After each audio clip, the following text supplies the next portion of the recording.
एक देव ज्याच्या नजरेने स्वतः सूर्यही काळा पडला. जाणून घ्या शनिदेवांच्या जन्माचं ते रहस्य जे आजपर्यंत कोणी नीट सांगितलं नाही. नमस्कार मंडळी, आज शनी जयंती या पवित्र दिवसाच्या निमित्ताने आपण शनिदेवांची संपूर्ण कथा जाणून घेणार आहोत. त्यांच्याशी संबंधित अनेक पौराणिक कथा ऐकणार आहोत. 13 वर्षांनंतर शनी जयंती शनिवारीच येतेय.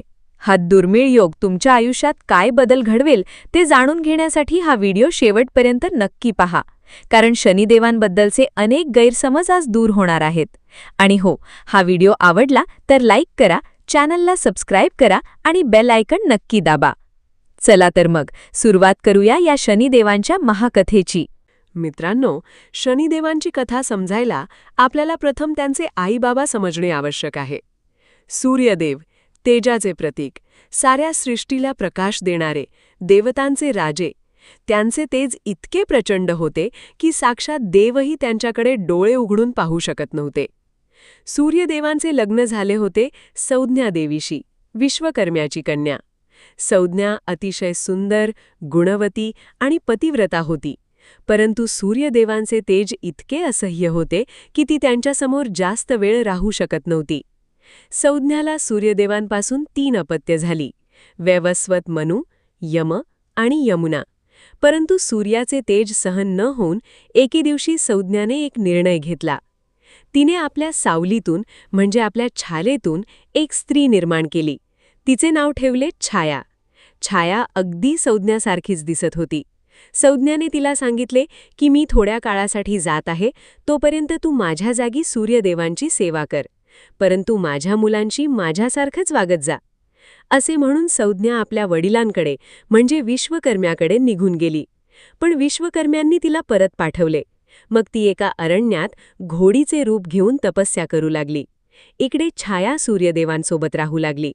सूर्यदेवांना संशय आला नाही, कारण छाया अगदी संज्ञासारखीच दिसत होती. छाया ही संज्ञेची सावली होती, म्हणजे ती सावली, अंधार, काळोख यांची प्रतीक होती. जेव्हा छाया गर्भवती झाली तेव्हा तिने घोर तपस्या केली. ती भगवान शंकरांची भक्त होती. ती उन्हात तप करायची, थंडीत तप करायची, पावसात तप करायची.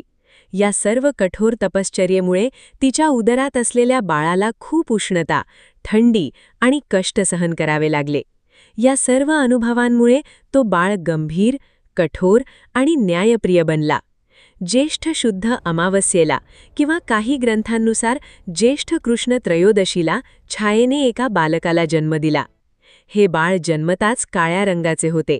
त्याचे डोळे तीव्र होते, त्याची दृष्टी प्रखर होती. सारे देवलोक आश्चर्यचकित झाले. सूर्यदेवांना वाटले, हे बाळ काळे कसे? माझे तर तेज आहे, मग हे बाळ असे का? पण छायेने सांगितले की तिच्या तपश्चर्येमुळे बाळावर शंकरांची कृपा आहे आणि म्हणूनच तो वेगळा आहे. या बालकाचे नाव ठेवले गेले शनी, म्हणजे जो मंद गतीने चालतो, जो खूप विचारपूर्वक वागतो, जो कधीही घाई करत नाही. संस्कृतमध्ये शनः म्हणजे मंद, एती म्हणजे जातो, म्हणून शनी.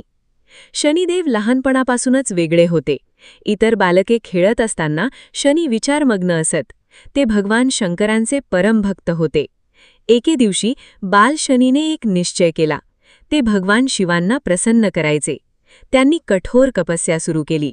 ते उपाशी राहिले, थंड पाण्यात उभे राहिले, उन्हात तप केले. या त्यांच्या भक्तीने प्रसन्न होऊन भगवान शिव प्रकट झाले आणि म्हणाले, वत्सा, तुझी भक्ती मला अत्यंत प्रिय आहे, मागशील ते वर माग. शनिदेवांनी विनंती केली, हे देवाधिदेव, मला असे सामर्थ्य द्या की मी या जगात न्याय प्रस्थापित करू शकेन, प्रत्येकाला त्याच्या कर्मानुसार फळ मिळवून देऊ शकेन, कोणाचाही भेदभाव न करता. शंकरांनी प्रसन्न होऊन सांगितले, तथास्तु, तू नवग्रहांमधला एक महत्त्वाचा ग्रह होशील. तुझी दृष्टी अत्यंत प्रभावशाली असेल. जेव्हा तू कोणाकडे पाहशील तेव्हा त्याचे भाग्य बदलेल. तू कर्मफळाचा देव होशील. शनिदेव मोठे झाले तसतसे त्यांची न्यायप्रियता वाढत गेली. एके दिवशी त्यांचा सूर्यदेवांशी तीव्र वाद झाला. सूर्यदेव शनिदेवांच्या काळ्या रंगाबद्दल, त्यांच्या मंद गतीबद्दल नाराज होते. त्यांनी एकदा शनीला म्हटले, तू माझा पुत्र आहेस की नाही हे मला शंका आहे. शनिदेवांनी शांतपणे उत्तर दिले, पिताश्री, मनुष्याच्या बाह्य रंगरूपावरून त्याचे मूल्य ठरवणे योग्य नाही. मी तुमचाच पुत्र आहे, परंतु मी माझ्या आईच्या तपश्चर्येचे फळ आहे. आणि मी फक्त न्यायाच्या मार्गाने चालेन, मग ते तुम्हाला आवडो वा न आवडो. हे ऐकून सूर्यदेव अतिशय क्रोधित झाले. त्यांनी शनीकडे रागाने पाहिले आणि त्या क्षणी एक अद्भुत घटना घडली. सूर्यदेवांची दृष्टी शनिदेवांवर पडताच सूर्यदेव स्वतःच आजारी पडले. त्यांना कुष्ठरोग झाला असे काही पुराणांमध्ये सांगितले आहे. यातून एक महत्त्वाचा संदेश मिळतो. जो दुसऱ्याच्या चुकांकडे नकारात्मक दृष्टीने पाहतो तो स्वतःच त्रासात सापडतो. नंतर शनिदेवांनी स्वतः आपल्या वडिलांवर उपचार केले आणि त्यांना बरे केले. देवतांच्या सभेत एकदा ब्रह्मदेवांनी 9 ग्रहांची नेमणूक केली. प्रत्येक ग्रहाला विशिष्ट कार्य सोपवले. सूर्य प्रकाश आणि जीवनाचे प्रतीक, चंद्र मन आणि भावनांचे प्रतीक, मंगळ शक्ती आणि साहसाचे प्रतीक, बुध बुद्धी आणि वाणीचे प्रतीक, गुरु म्हणजे बृहस्पती ज्ञान आणि धर्माचे प्रतीक, शुक्र सौंदर्य आणि प्रेमाचे प्रतीक, शनी कर्म आणि न्यायाचे प्रतीक, राहू आणि केतू छायाग्रह. शनिदेवांना कर्मफल न्यायाधीशाचे पद मिळाले. ते प्रत्येक व्यक्तीच्या कर्मांचा हिशेब ठेवतात आणि त्यानुसार फळ देतात. शनिदेवांची 7.5 काय आहे यामागची कथा? एकदा ब्रह्मदेव आणि सर्व देवता एकत्र बसले होते. त्यावेळी चर्चा झाली की कोण सर्वात शक्तिशाली ग्रह आहे. तेव्हा शनिदेव म्हणाले, मी माझ्या 7.5च्या काळात प्रत्येकाची परीक्षा घेतो. देव असो मनुष्य असो राजा असो की रंक, माझ्या पुढे सगळे समान आहेत. देवतांनी शंका व्यक्त केली. तेव्हा शनिदेव म्हणाले, हे माझे वचन आहे. जे कोणी आपल्या कर्मांमध्ये न्यायी आहेत, सत्य बोलतात, दुसऱ्यांशी चांगले वागतात, त्यांना माझी 7.5 कमी त्रासदायक असते. परंतु जे अहंकारी अन्यायी आणि कपटी आहेत त्यांना मी कठोर शिक्षा देतो. 7.5 म्हणजे शनी एखाद्या राशीत 7.5 वर्ष वास करतो, म्हणजे 3 राशींमध्ये मिळून 7.5 वर्ष. या काळात त्या राशींच्या माणसांच्या जीवनात परिवर्तन येते. पण हे परिवर्तन नेहमीच वाईट नसते, ते शुद्धीकरण असते. मित्रांनो, शनिदेवांशी संबंधित सर्वात प्रसिद्ध कथा आहे ती राजा विक्रमादित्य यांची. उज्जैनचा राजा विक्रमादित्य हा अत्यंत पराक्रमी, न्यायी आणि प्रजाहितदक्ष होता. सारे लोक त्याचे कौतुक करत. त्याला स्वतःच्या न्यायाचा आणि सामर्थ्याचा अभिमान होता. परंतु हा अभिमान कधीकधी अहंकारात रूपांतरित होई. एकदा राजदरबारात 9 ग्रहांचे प्रतिनिधी आले. त्यांनी सांगितले की आपापल्या प्रभावाबद्दल वाद घालायचा आहे. कोण सर्वात शक्तिशाली? सूर्य चंद्र मंगळ बुध बृहस्पती शुक्र सर्वांनी आपापले सामर्थ्य सांगितले. शेवटी शनिदेव उठले. ते शांतपणे म्हणाले, मी सर्वात शक्तिशाली आहे, कारण मी कर्माचा न्यायाधीश आहे. माझ्यापुढे कोणीही विशेष नाही. विक्रमादित्यांनी हसत म्हटले, शनिदेव, आपण म्हणता तसे असेल, पण मला आपली शक्ती स्वतः अनुभवायची नाही. शनिदेव शांतपणे म्हणाले, राजन, जेव्हा माझी 7.5 येईल तेव्हा आपल्याला हे अनुभव येतील. मी कधीही अन्याय करत नाही, मी फक्त कर्माचे फळ देतो. काही वर्षांनी विक्रमादित्यावर शनीची 7.5 सुरू झाली. 7.5 सुरू होताच विक्रमादित्याच्या जीवनात अनेक संकटे आली. पहिल्या वर्षी त्यांचे आवडते घोडे मेले. दुसऱ्या वर्षी त्यांच्या खजिन्यात चोरी झाली. तिसऱ्या वर्षी त्यांच्यावर खोटा आरोप लागला. एके दिवशी एक व्यापारी राजदरबारात आला. त्याने एक अत्यंत सुंदर घोडा भेट दिला. विक्रमादित्यांना तो घोडा फार आवडला. ते त्या घोड्यावर स्वार झाले आणि तो घोडा एकदम वेगाने धावत सुटला. इतक्या वेगाने की विक्रमादित्यांना उतरणे शक्य नव्हते. घोडा त्यांना दूर एका घनदाट जंगलात घेऊन गेला आणि तिथे गायब झाला. विक्रमादित्य जंगलात एकटे राहिले. त्यांना तहान भूक लागली. ते दिशाहीन होऊन भटकू लागले. भटकता भटकता विक्रमादित्य एका छोट्या गावात पोहोचले. तिथे एका तेल्याकडे म्हणजे तेलिक त्यांनी आश्रय मागितला. त्यांनी आपले खरे नाव सांगितले नाही. ते एक सामान्य माणूस म्हणून राहू लागले. तेलिकाने त्यांना काम दिले, बैलांना हाकण्याचे काम. विक्रमादित्यनी ते काम मन लावून केले. तेलिक खुश होता. काही दिवस शांतपणे गेले. परंतु एके रात्री एक विचित्र घटना घडली. रात्री विक्रमादित्य झोपलेले होते. त्यांच्या हाताचे एक मनगट अचानक हालचाल करू लागले आणि एका क्षणात ते मनगट छाटले गेले. कुठून आले हे रहस्यच राहिले. काही कथांमध्ये हे एका भूतपिशाच्याच्या शापाने झाले असे सांगितले जाते. विक्रमादित्य कळवळले, पण त्यांनी हार मानली नाही. काही दिवसांनी त्या गावात एक श्रीमंत व्यापारी आला. त्याची मुलगी पद्मिनी अत्यंत सुंदर होती. एके दिवशी पद्मिनीने विक्रमादित्यांना पाहिले. त्यांच्यामधील राजस व्यक्तिमत्वाने ती प्रभावित झाली. तिला त्यांच्याशी विवाह करायचा होता. परंतु जेव्हा तिने पाहिले की त्यांचे एक मनगट नाही, तेव्हा ती चिंतित झाली. तिने आपल्या वडिलांना सांगितले. वडिलांनी विचारले, हे माणूस कोण आहे? विक्रमादित्यांनी स्वतःची ओळख दिली नाही, परंतु त्यांच्या बोलण्यात आणि वागण्यात एक राजासारखा रुबाब होता. व्यापाऱ्याने विचार केला आणि विवाह ठरवला. विवाहानंतर काही दिवसांनीच आणखी एक संकट आले. त्या गावात एका श्रीमंताकडून मौल्यवान दागिने चोरीला गेले. कुणाच्या तरी सांगण्यावरून विक्रमादित्यांवर संशय घेण्यात आला. त्यांना पकडून राजासमोर नेले. राजाने विचारले, तू हे दागिने चोरलेस का? विक्रमादित्य ठामपणे म्हणाले, नाही, मी निर्दोष आहे. पण पुरावे नव्हते. राजाने शिक्षा दिली, हात आणि पाय तोडण्याची. विक्रमादित्यांचे हात आणि पाय तोडण्यात आले. त्यांना गावाबाहेर टाकण्यात आले. अशा अवस्थेत ते रस्त्यावर पडून होते, उन्हाचे चटके सहन करत, भुकेने व्याकुळ होत. त्या रस्त्याने एक भिक्षुक चालला होता. त्याने विक्रमादित्यांना पाहिले. त्याला दया आली. त्याने त्यांना पाणी दिले, अन्न दिले. रात्री विक्रमादित्य एका झाडाखाली झोपले. त्यांनी मनोमन भगवान शंकरांचे स्मरण केले. त्या रात्री त्यांना स्वप्न पडले. स्वप्नात शनिदेव प्रकट झाले. ते नीलवर्णीय, काळ्या वस्त्रात, हातात तराजू घेऊन उभे होते. ते म्हणाले, राजन, ओळखलेस का मला? विक्रमादित्य म्हणाले, आपण शनिदेव आहात, मला माफ करा. शनिदेव म्हणाले, राजन, मी कधीही अन्याय केला नाही. तुझ्या मनात जो अभिमान होता, जी उद्दामता होती, तिची ही शिक्षा आहे.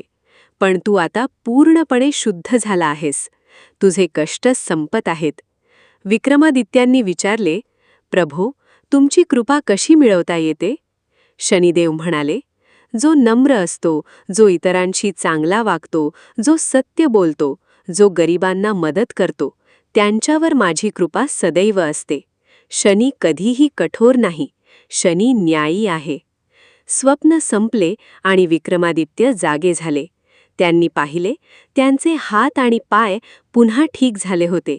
ते पूर्णपणे बरे झाले होते. त्याच दिवशी त्या गावात खऱ्या चोराला पकडण्यात आले. विक्रमादित्य निर्दोष सिद्ध झाले. राजांनी त्यांना माफी मागितली आणि बक्षीस दिले. विक्रमादित्य परत उज्जैनला आले. त्यांनी उज्जैनमध्ये शनिदेवांचे भव्य मंदिर बांधले. त्यांनी प्रतिज्ञा केली की दर शनिवारी शनिदेवांची पूजा करायची आणि गरिबांना अन्न द्यायचे. तेव्हापासून शनिवार हा दिवस शनिदेवांच्या पूजेसाठी विशेष मानला जातो. रामायणात एक अत्यंत रोचक प्रसंग आहे. लंकापती रावणाने एकदा सर्व नवग्रहांना बंदी बनवले होते. त्याने सर्व ग्रहांना आपल्या महालाच्या पायऱ्यांवर उपडे झोपवले होते, म्हणजे त्यांची दृष्टी खाली जमिनीकडे होती. रावणाला वाटत होते की असे केल्यास त्याच्या पुत्र मेघनादाची कुंडली सर्वोत्तम राहील आणि तो अजेय होईल. जेव्हा हनुमानजी लंकेत आले सीतेच्या शोधात, तेव्हा त्यांना शनिदेव बंदी असल्याचे समजले. हनुमानजींनी रावणाच्या महालात जाऊन सर्व ग्रहांना मुक्त केले. शनिदेवांनी हनुमानजींना आभार मानत सांगितले, बजरंगबली, तुम्ही माझ्यावर महान उपकार केला आहे. मी वचन देतो, जे हनुमानजींचे भक्त आहेत त्यांना माझी साडेसाती कमी त्रासदायक असेल. तेव्हापासून असे मानले जाते की जे हनुमान चालीसा पाठ करतात, हनुमानजींची पूजा करतात, त्यांच्यावर शनिदेवांची विशेष कृपा असते. म्हणूनच शनिवारी हनुमानजींची पूजा करण्याची प्रथा आहे. राजा नळ हा निषध देशाचा राजा होता. अत्यंत पराक्रमी, सुंदर आणि गुणवान. त्याचा विवाह विदर्भाची राजकन्या दमयंतीशी झाला होता. हे दाम्पत्य अत्यंत सुखी होते. परंतु नळाच्या जीवनात शनीची साडेसाती आली. एकदा नळने जुगारात आपले राज्य, संपत्ती, सर्व काही गमावले. तो आणि दमयंती जंगलात निघाले. जंगलात त्यांच्यावर अनेक संकटे आली. एके रात्री नळने दमयंतीला झोपेत सोडून एकट्याने पळून जाण्याचा निर्णय घेतला, कारण त्याला वाटत होते की माझ्यामुळेच दमयंतीवर संकटे येत आहेत. दोघांचे वर्षानुवर्षे विभाजन झाले. नळ बाहुक या नावाने राजा ऋतुपर्ण्याच्या दरबारात आश्रयाला राहिला. परंतु साडेसातीचा काळ संपताच सर्व बदलले. नळ पुन्हा राजा झाला. दमयंती आणि नळ पुन्हा एकत्र आले. त्यांचे राज्य परत मिळाले. या कथेतून सिद्ध होते, शनिदेव कायमचे त्रास देत नाहीत, ते फक्त एका ठराविक काळासाठी परीक्षा घेतात. शनिदेवांचे वर्णन पुराणांमध्ये अत्यंत रोचक पद्धतीने केले आहे. रंग: शनिदेव निळ्या काळ्या रंगाचे आहेत. ते नीलांजना समान म्हणजे काजळासारख्या रंगाचे आहेत. वस्त्र: ते नेहमी काळे किंवा नीळ रंगाचे वस्त्र परिधान करतात. आयुधे: त्यांच्या 4 हातांमध्ये आहेत धनुष्य, बाण, त्रिशूल आणि वरमुद्रा. काही चित्रांमध्ये ते तराजू घेतलेले दाखवले आहेत, न्यायाचे प्रतीक म्हणून. वाहन: शनिदेवांचे वाहन आहे काळी कावळा किंवा काक किंवा रेडा म्हणजे म्हैस. काही ग्रंथांमध्ये रेड्यावर बसलेले दाखवतात. नेत्र: त्यांचे डोळे अर्धे मिटलेले असतात. असे म्हणतात की जेव्हा शनिदेव कुणाकडे सरळ पाहतात त्याचे भाग्य बदलते, म्हणूनच ते नेहमी तिरक्या नजरेने पाहतात. काळ्याचे प्रतीक कावळा: शनिदेवांचे वाहन कावळा का आहे? कावळा हा सर्वभक्षी आहे. तो कोणताही भेदभाव करीत नाही. श्रीमंत, गरीब, उच्च नीच असा भेद तो मानित नाही. हेच शनिदेवांचे तत्व आहे. सर्वांना समान न्याय. कावळा हा पूर्वजांचा प्रतीक मानला जातो. पितृपक्षात कावळ्याला अन्न देण्याची प्रथा आहे. शनिदेव हे कालचक्राचे, कर्माचे देव आहेत, म्हणूनच हे नाते आहे. शनी जयंती ही दरवर्षी ज्येष्ठ अमावस्येला साजरी केली जाते. काही ठिकाणी ज्येष्ठ कृष्ण त्रयोदशीला पण साजरी करतात. या दिवशी शनिदेवांचा जन्म झाला असे मानले जाते. या दिवशी शनिदेवांची पूजा केल्याने साडेसातीचा प्रभाव कमी होतो. जे कोणी शनिदेवांच्या कोपाने त्रस्त आहेत त्यांना या दिवशी विशेष लाभ होतो. या दिवशी उपवास केल्याने शनिदेवांची कृपा होते. या दिवशी दानधर्म केल्यास पुण्य मिळते. शनी जयंती पूजाविधी: पहाटे उठणे. शनी जयंतीला ब्रह्ममुहूर्तावर उठावे. स्नान: थंड पाण्याने स्नान करावे.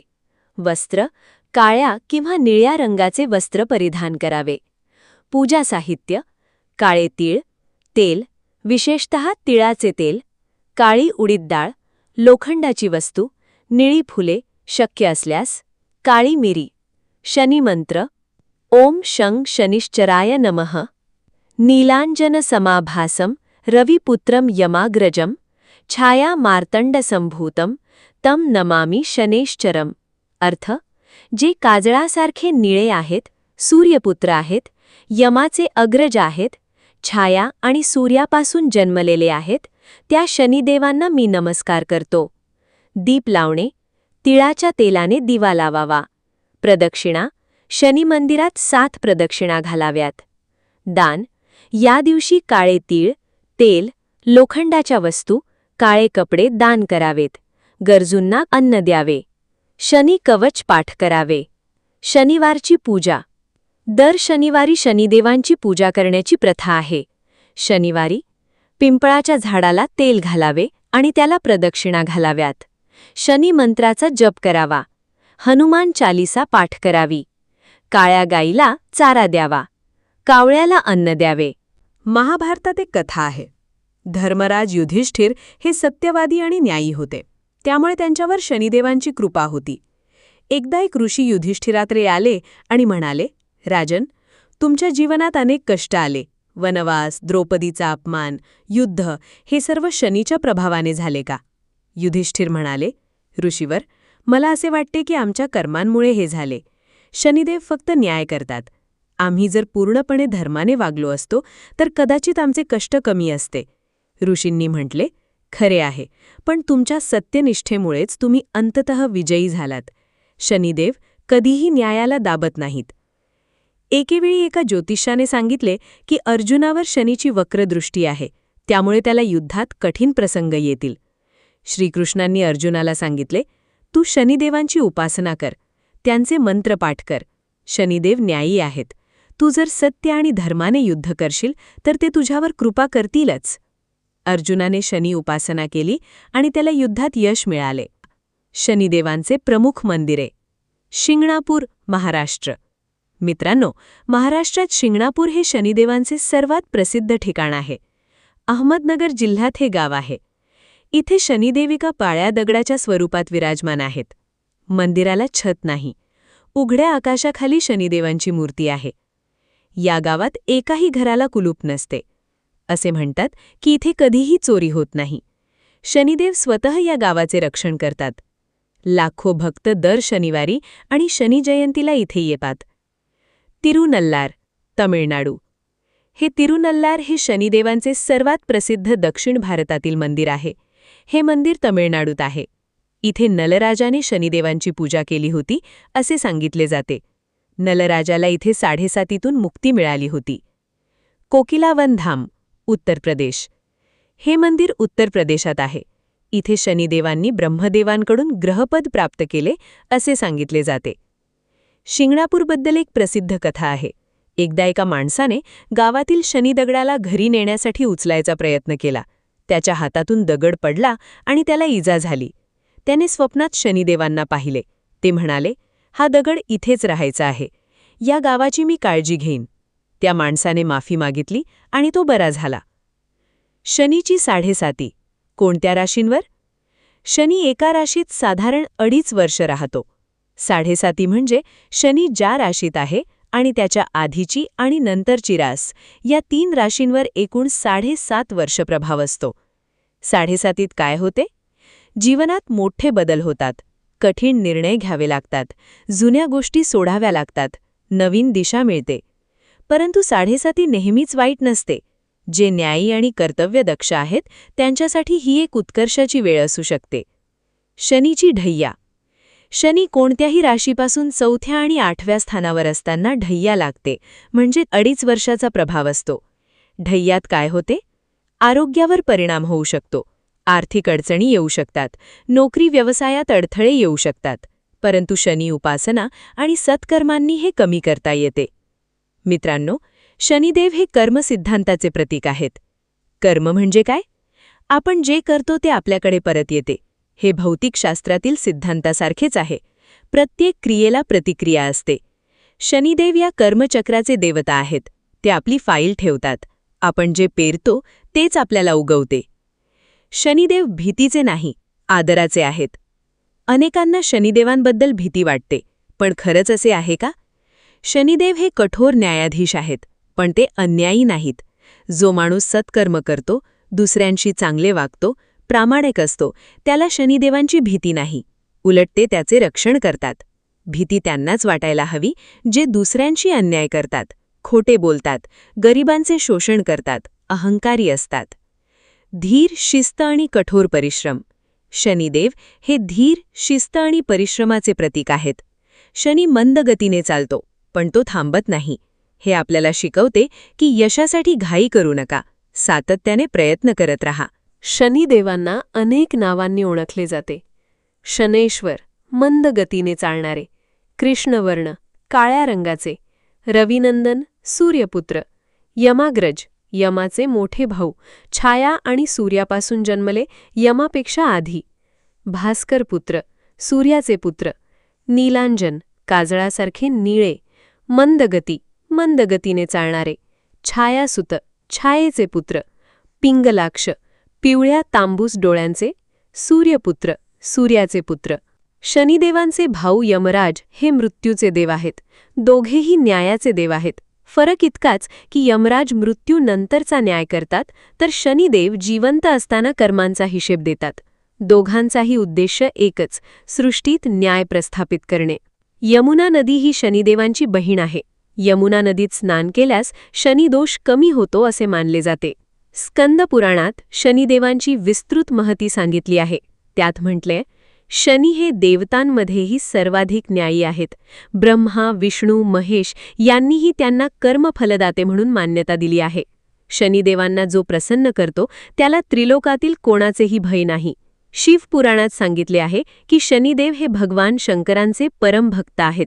शंकरांनी त्यांना वर दिला आहे की जे शिवभक्त आहेत त्यांना शनी कधीही अत्यधिक त्रास देणार नाहीत. म्हणूनच शनिवारी महादेवांची पण पूजा केली जाते. शनी त्रासातून मुक्तीचे उपाय. 1. शनी मंत्र जप. ओम प्राम प्रीम प्रौम सह शनैश्चराय नमः.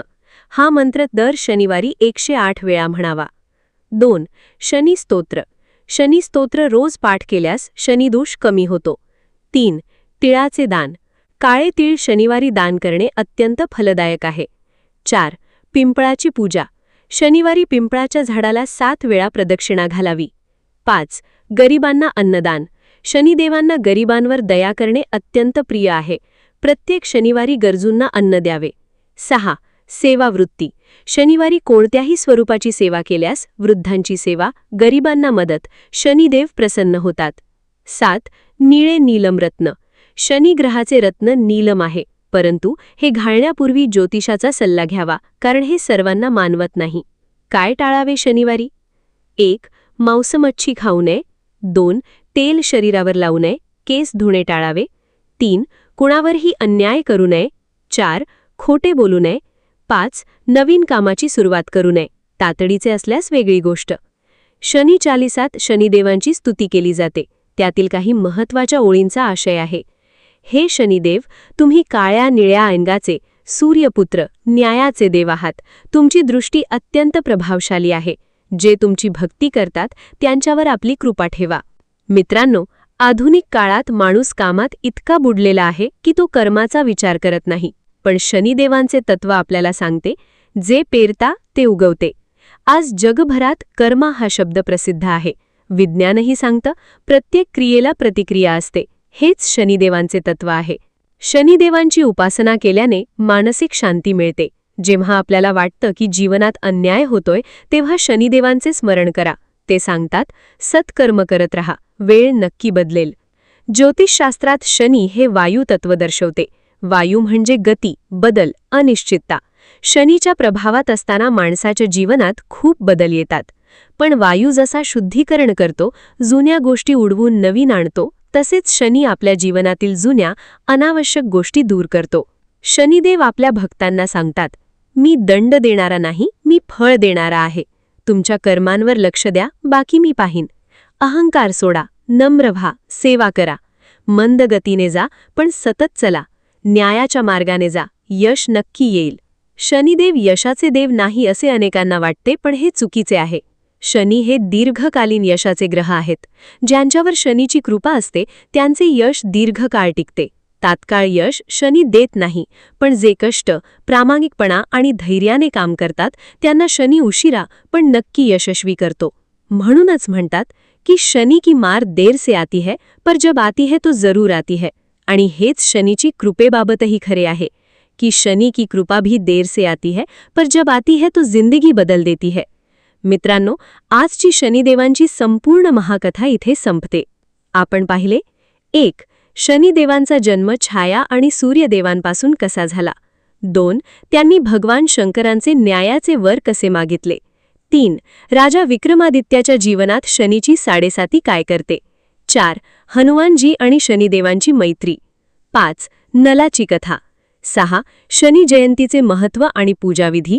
7. शनिदेव भयंकर नाही, ते न्यायी आहेत.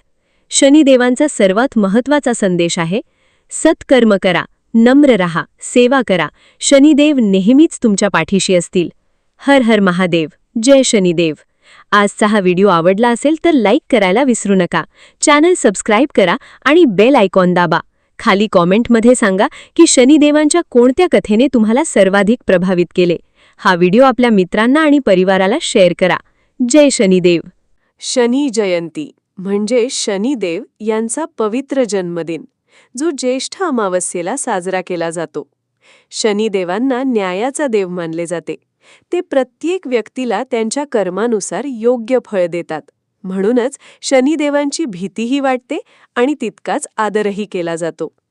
या दिवशी शनिदेवांची पूजा केल्याने आपल्या आयुष्यातील नकारात्मकता कमी होते आणि चांगल्या गोष्टींची सुरुवात होते असे मानले जाते. अनेक लोकांना शनीची साडेसाती, ढैया किंवा शनी दोषामुळे अडचणी येतात, जसे की आर्थिक संकट, नोकरीत अडथळे, मानसिक ताण किंवा आरोग्याच्या समस्या. अशावेळी शनी जयंतीचा दिवस खूप महत्त्वाचा ठरतो. श्रद्धेने पूजा, जप आणि दान केल्यास शनिदेव प्रसन्न होतात.